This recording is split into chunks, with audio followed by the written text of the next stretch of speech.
So let me add on. This is a very important fundamental thing that Mike hit on, and you did as well, and that is because of technology, because of economic production. Back in the day, women did need men to survive, and that's what brought us together on a genetic bioevolutionary thing. Then you had the Industrial Revolution, Agricultural Revolution, even technology. You guys were on that. You guys were way ahead of that. Ahead of our time, bro. Yeah, way ahead of your time. Yep. Yeah. And anyway, so because, and I've said it before, women really don't need men anymore, not to survive. You throw in the welfare state and everything like that.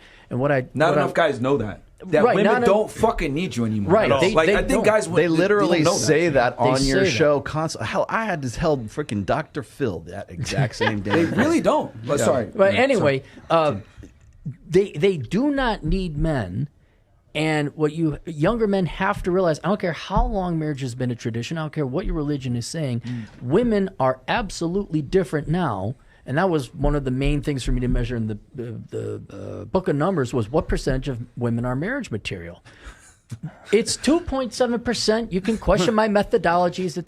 That's a separate I'll sign off on that. Sounds like a good estimate. I'll sign off on that. Can you tell them real quick how you can? Well, there are three ways. Okay, but real quick, it's actually amazing how you did it. There are three ways, but the one I think you're referring to is the deal breaker method, where I took multiple tattoos, mental illness, bad finances, another man, kids, obese, and I forget the other three or four. All very fair deal breakers, by the way. Those are low standards. I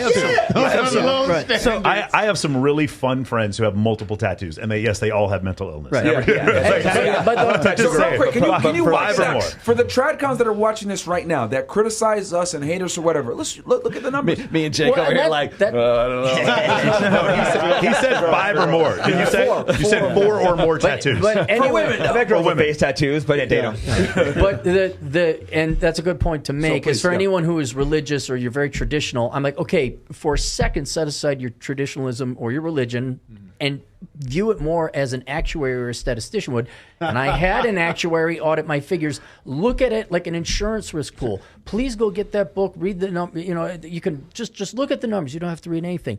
But my point is what I'm trying to convey to men. Maybe Rollo was because he's old. But do you guys remember when high school students could bring guns to school because there's either a marksmanship club or they were going to go hunting? I missed out on that. In the country in Texas, you could shoot downstairs. Yeah. Okay, but anyway, so that young people are not responsible enough for that. Yeah. They're simply not. Wow. And women are no longer responsible enough for marriage. It just generally speaking, because the environment has changed. So I have a theory. So women need marriage classes and men need like gun classes. That'd be a good idea. So we interviewed, let's say, I want to say all together, maybe like over 5,000 girls. Almost 3,000. All of us. Everybody here. Oh, yeah. Everybody, right? Yeah. So easily, here's my theory, especially with today's, I want to say women's behavior today. So ultimately, women do what they do regardless. It's a new modern day society. They do what they think is right in their head. But my thing is, for a man, I've found that a woman will only do what you tell her to do if she respects you. Yes. So, for example, the bottom 100%. line here is like, if you want to test a woman for a good wife or good tenant to be with you, for example, long term, I would say she's going to do behaviors by herself to get to you. But unless she listens to what you say, it doesn't matter. Mm-hmm. So that to me is a golden rule there as well. I don't know if you guys agree. Yeah, 100%. I gotta add one in. Yeah, because there are a lot of women, especially gentlemen such as you all, who are in position.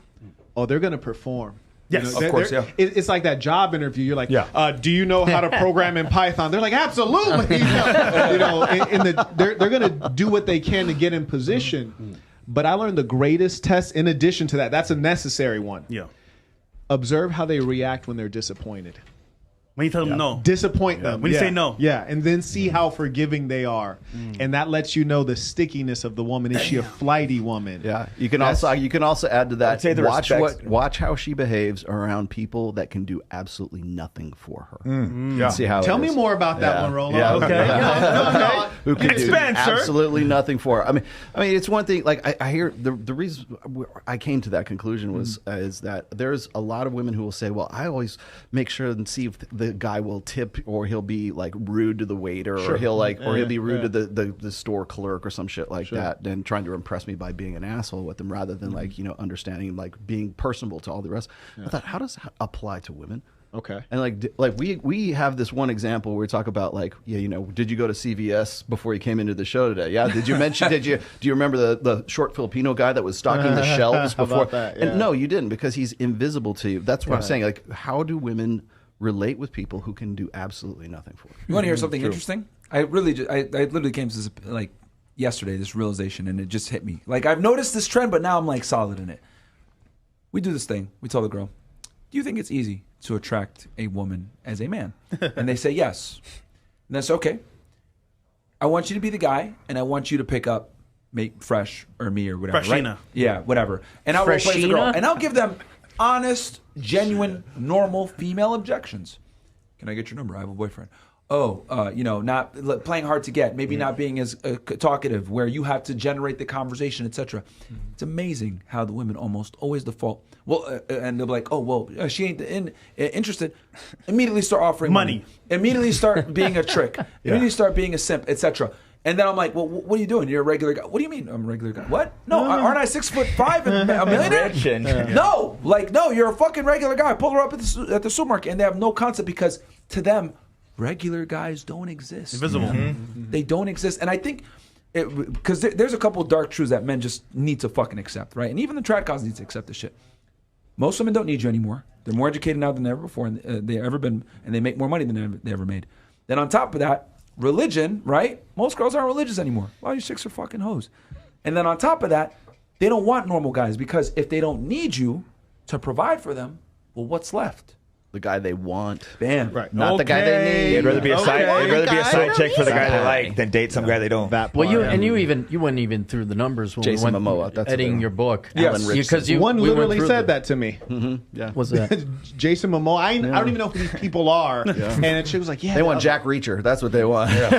So there's one thing. There's one thing I found was fascinating. So Marilyn Monroe had a mental disorder. Clearly diagnosed, but Marilyn Monroe's mother had the same mental disorder, and her grandmother had the same mental disorder. And the reason why, you ask yourself, like, what's the deal there?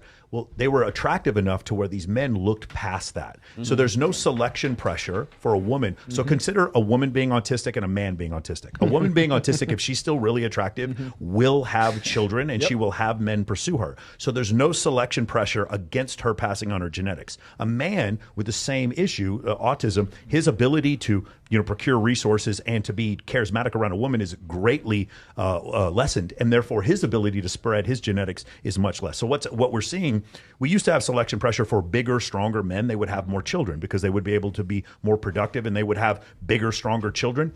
And since 98% of the U.S. population was agricultural back in the 18th century, there was big, strong men who had more kids. So testosterone levels were higher. We've done measurements where testosterone levels have dropped since the 1950s.